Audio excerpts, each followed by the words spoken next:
Morning. I'm somewhat torn this morning about making a video, and kind of woke up and thought, you know what, everyone's going to be talking about what's happened, and I decided that I wasn't going to bother. I will. I'll just go make car videos for the rest of the day, because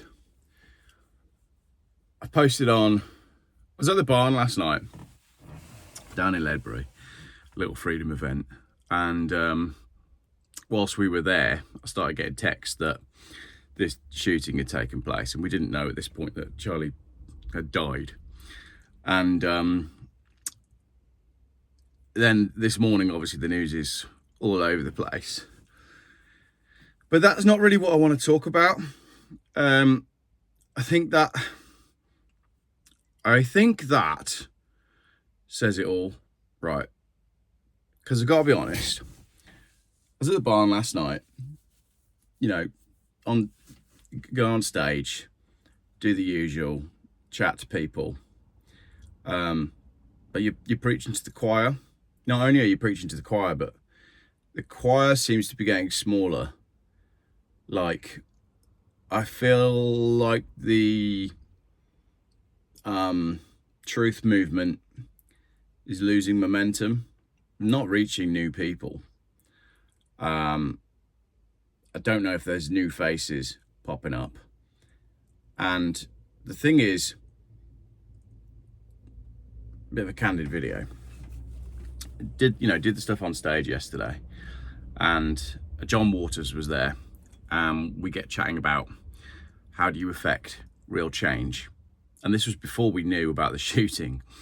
And I said on stage that the problem is, we know that the media is completely corrupted. We know that social media is completely controlled.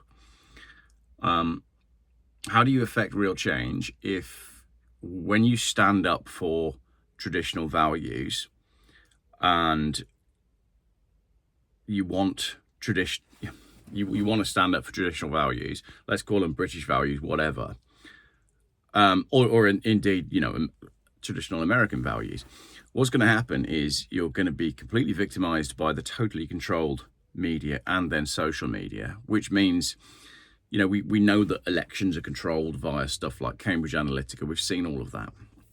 So how do you gain momentum?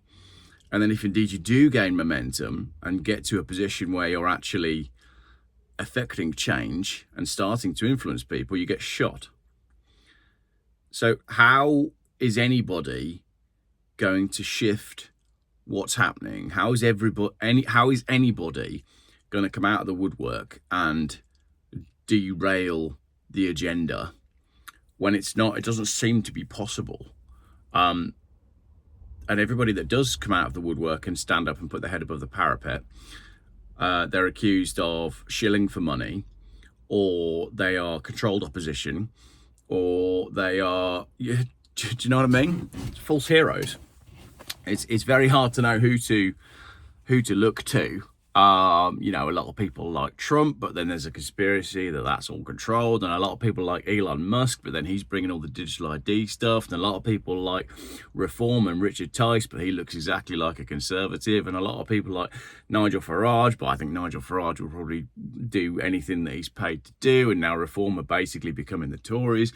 Everybody thought Keir Starmer was the great hope after we managed to get rid of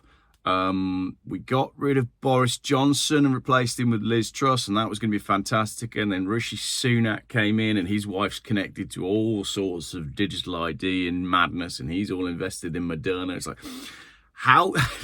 What? How do we gas? Is it possible? Is it possible to get ourselves out of the situation that we're in when a saviour can't rise anymore? Because the newspapers are completely controlled. Social media is completely controlled. And the main one is people are stupid. Like, the general level of intelligence has declined so rapidly.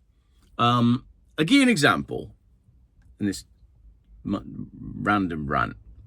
I was on Instagram last night, and there's an account that posts about food, and it highlights the fact that many of the ingredients in your food are horrendous for you. So it goes to the supermarket, picks up a loaf of bread, it's Warburton's bread, and goes through the ingredients, and there's 100 ingredients or whatever there are.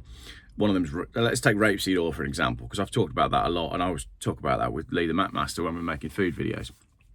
And he says, rapeseed oil does this for you, it's really bad for your gut, and it does all this. And then the next ingredient, and it literally says what this ingredient does to you and why it's so bad for you, and why all of this food is like, why we're now eating pseudo food. And a large proportion of the comments on this Instagram post are saying, leave us alone, let us eat what we want, we're not bothered, why are you doing this, just let people enjoy their lives. And that's Cypher from The Matrix. I think it's Cypher, his name. Remember the guy that just wants to taste the steak?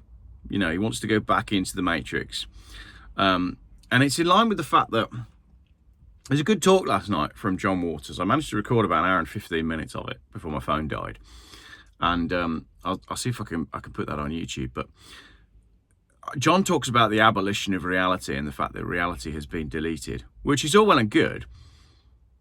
But nobody seems to have any suggestions, and this is the kind of the crux of this little chat this morning.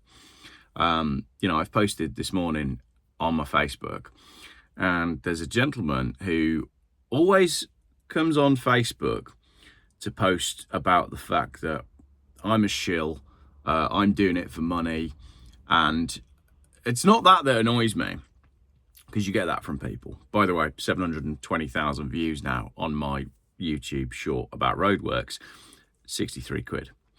But what these people who are posting, right, these conspiracy theories, these rabbit hole people, nobody's got any suggestions.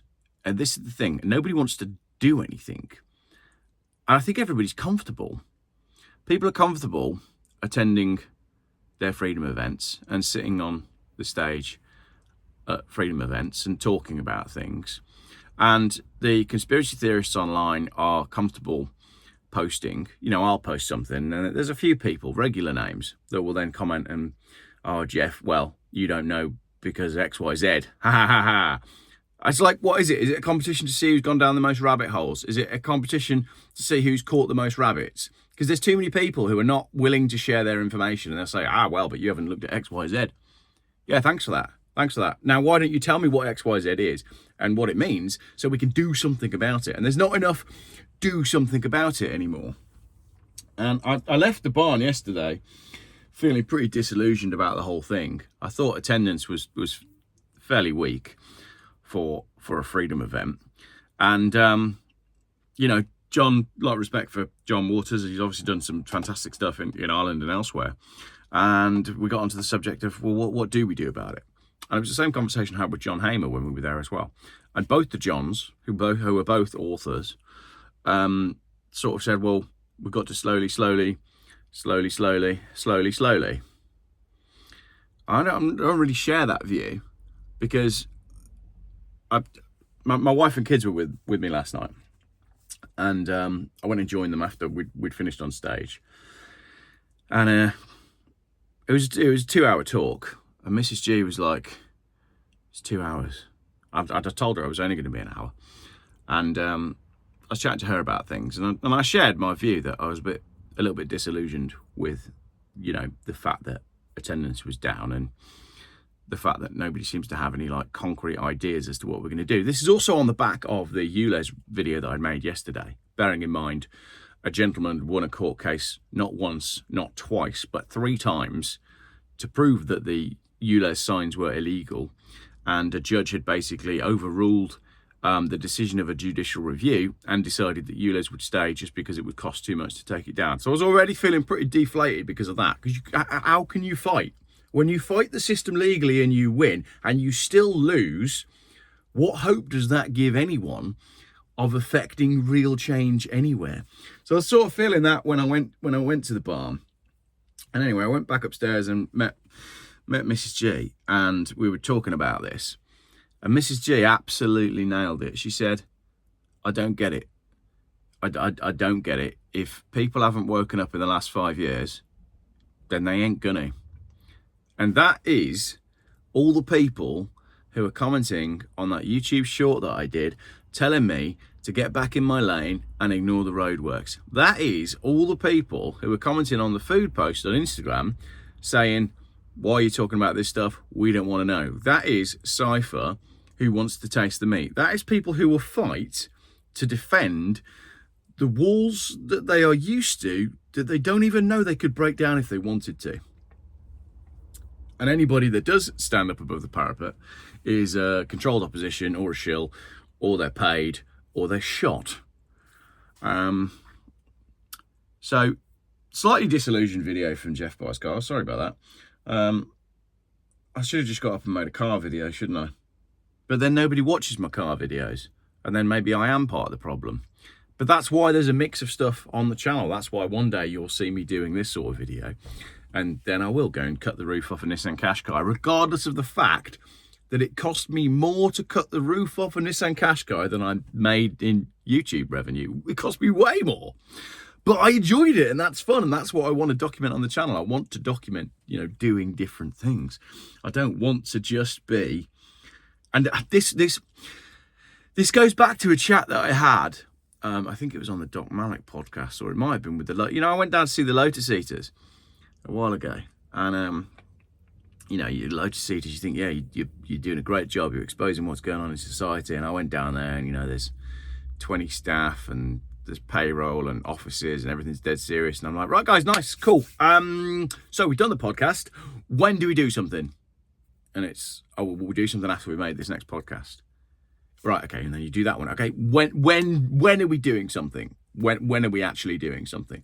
And then when somebody does try to do something, they're far right, they're a shill, they have asked for permission for a protest and been denied that location, so they've had to move to another location, so that means that there's such and such. And I just don't, like, we are so divided even within our own thoughts. My thoughts are divided in terms of who I look to, and, you know, who I trust and who I don't. And the freedom movement, the truthers, we are so distilled down that if you actually managed to get everybody together that thought exactly like you on every issue, they'd fit in this van. Man ain't going to do anything. So, sorry, I don't have any answers on this. Quite nice and blue Thursday morning. The world looks a little bit stranger than it did yesterday. And I'll look forward to all your comments telling me that I've got it all wrong. I don't understand. It was a psyop. It was AI. It's all part of the plan. Everything. Do you know what I mean? Like, there's all these know-it-alls. Flipping hate. I hate conspiracy theorist know-it-alls. Oh, well, you know, you haven't read up about such and such and such. What are you doing with the information? Well, you know it all. You've been down every rabbit hole. You've caught all the rabbits. Your house is full of rabbits, but you haven't got any friends, and you haven't got a cohort, and you haven't got a community, because you're too busy chasing rabbits that, who cares? What are we going to do?